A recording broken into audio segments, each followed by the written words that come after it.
বিশ্বাস করুন, কোরআন আমার সামনে, আল্লাহর কসম, কোন জীবিত পীর, কোন মৃত্যু পীর আমার ভাগ্যের ভালো বা মন্দ করার কোন অধিকার রাখে না। কোন পীর ফু দিয়ে আমার ভাগ্যকে ভালো বানাই দিতে পারবে না, এবং আমার একটা চুলও বাঁকাও করতে পারবে না। খাইরিহি ওয়া শাররিহি মিনাল্লাহ তাআলা, আমার ভালো আমার মন্দ করার একমাত্র মালিককে। এক আঙ্গুল আকাশের দিকে উঁচু করে চিৎকার দিয়ে বলুন, কে? আবার বলেন, আবারও বলুন। ফাতনামা, আল্লাহ কবুল করুন, বলেন আমিন। আপনি কোন অসুবিধায় পড়েছেন, মাজলুম হয়েছেন, অত্যাচারিত হয়েছেন, চাকরির সমস্যা হয়েছে, ঘরে খাবার নাই, অসুখ বিসুখ হয়েছে, নানান ধরনের সমস্যায় পড়েছেন, কোনো মাজার নয়, কোনো পীর নয়, মসজিদের ভিতরে চলে যান, উজু করে মসজিদে ঢুকে 2 রাকাত কাজায়ে হাজাতের নামাজ পড়েন। রাসূলুল্লাহর উপরে যখনই বিপদ হতো তিনি নামাজে দাঁড়ায় যেতে। সুবহানাল্লাহ বলো। আপনি কেন যাবেন একটা কবরের কাছে? আপনার সাহায্য কামনার জন্য কোনো পীর নয়, আপনার সাহায্যের জন্য কবর নয়, সাহায্য পাওয়ার জন্য কে? আল্লাহ চান আপনার ইমানটা খালেস হোক। আল্লাহ তাআলা এটা বরদাস্ত করতে পারেন না যে মানুষ কারো কাছে গিয়া আরেকজনের কাছে গিয়ে নথি স্বীকার করুক। আল্লাহ সহ্য করেন না। ইন্না শিরকা লাযুলমুন আযীম, শিরক হচ্ছে মস্ত বড় জুলম, অত্যাচার। আল্লাহ সব থেকে অপছন্দ করেন কোন গুনাহ বলেন? শিরক। আল্লাহ সহ্যই করেন না। আমার এই বক্তব্য দিয়ে আমি কোনো পীরকে অমর্যাদা করছি না। পীর সাহেবদের কাছে পীর কোন শরীয়তের শব্দ নয়। কোরআন এবং হাদিসে কোথাও পীর বলে কোনো শব্দ নাই।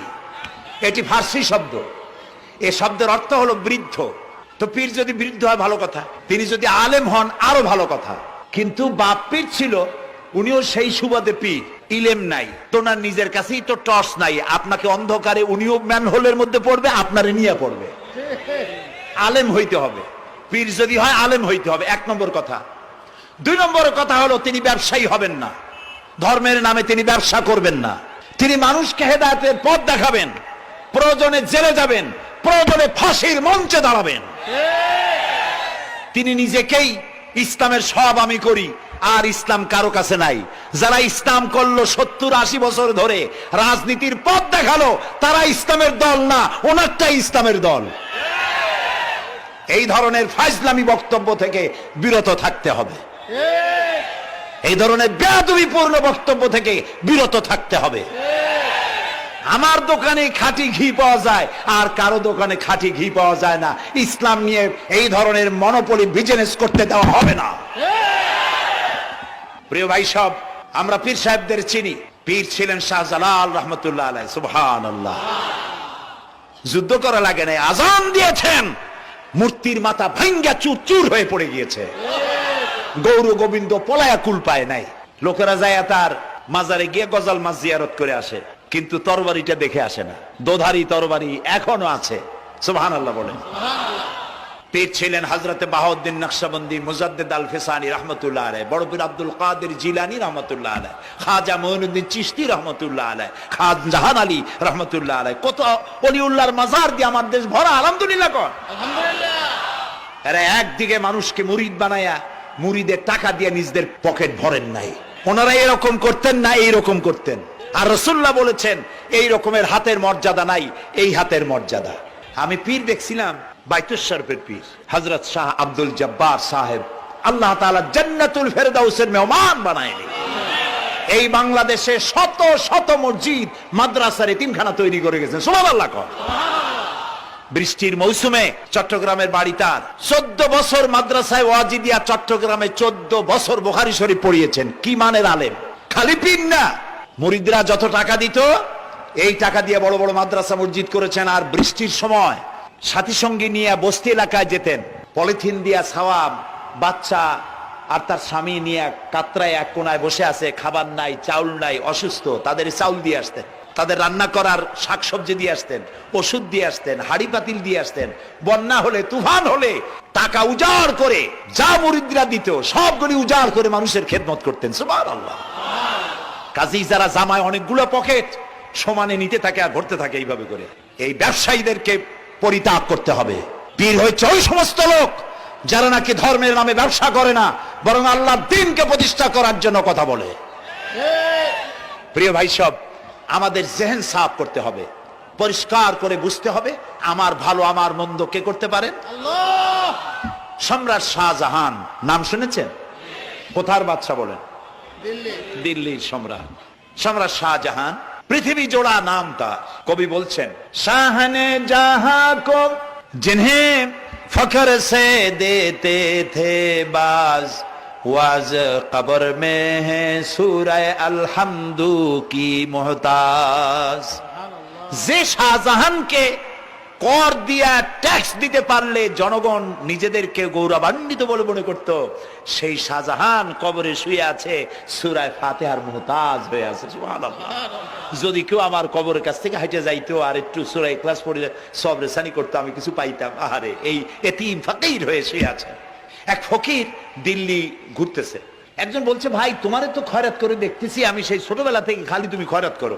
একটা জিনিস আপনারা মনে রাখবেন, আজকে যারা গরিব পরিশ্রমের মধ্য দিয়ে কালকে তারা ধনী হতে পারে, কিন্তু যারা ভিক্ষুক, যারা ভিক্ষা করে, জিন্দেগিতে কোনোদিন তারা বড় হতে পারবে না।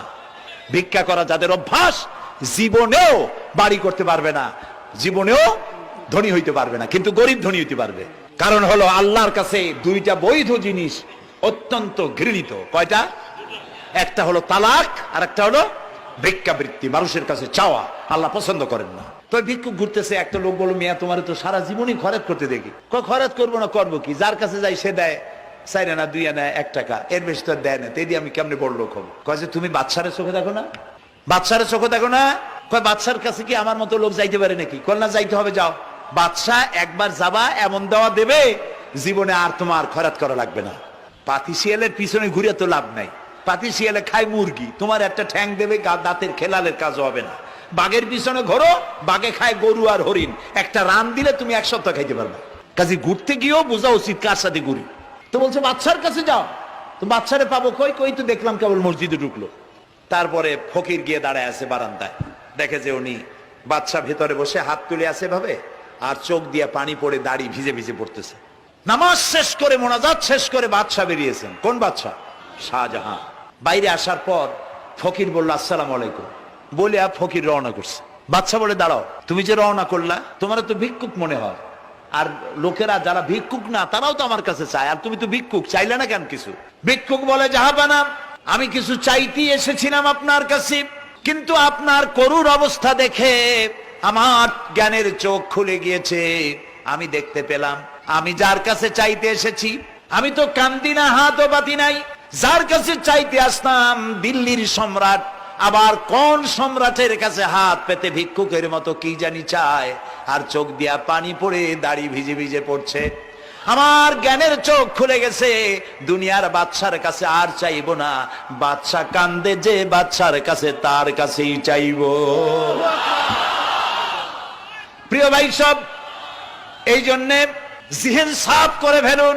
দুনিয়ার কোন মানুষের জন্য, মানুষের কাছে নয়, কোন কবরে নয়, কোন কারো কাছে নয়, আল্লাহ তাআলার কাছেই আমরা নামাজের মধ্যে ঘোষণা করেছি, ইয়াকা না'বুদু ওয়া ইয়াকা নাস্তাঈন। আল্লাহ তাআলা, তোমার একমাত্র ইবাদত করি, তোমার কাছেই সাহায্য চাই। কাজেই সাহায্য আল্লাহর কাছে। কার কাছে চাইবো বলে? আল্লাহ আমাদের ঈমান পোক্ত করে দিন। আমরা বলি আমিন, আমরা বলি আমিন। অসুখ বিসুখ হইলে পরে ধৈর্য ধরবেন। অনেক মানুষ আছে জ্বর হইলে কয় যে এত নামাজ পড়ি, খালি জ্বর আমারই হয়, এত রোজা রাখি, ভালো ভালো কাম করি, আমার ছেলের অসুখ মোটে সারিই না। এই জাতীয় কথা বলবেন না। মুমিনের পায়ে যদি কাঁটাও ফোটে, সওয়াব থেকে খালি নাই। ধৈর্য ধরতে হবে। কাঁটা ফুটছে, বলেন ইন্না লিল্লাহ। আজাবান লিল মুমিন, মুমিনের জন্য বড়ই আশ্চর্য ব্যাপার, বিপদ হইলেও শুকর আদায় করে, আর সুখে থাকলেও শুকর আদায় করে। সুবহানাল্লাহ বিহামদি। বিপদ আসলে সে বলে ইন্না লিল্লাহি, বলেন ইন্না লিল্লাহি ওয়া ইন্না ইলাইহি রাজিউন। আর যখন শান্তি আসে বলে আলহামদুলিল্লাহ।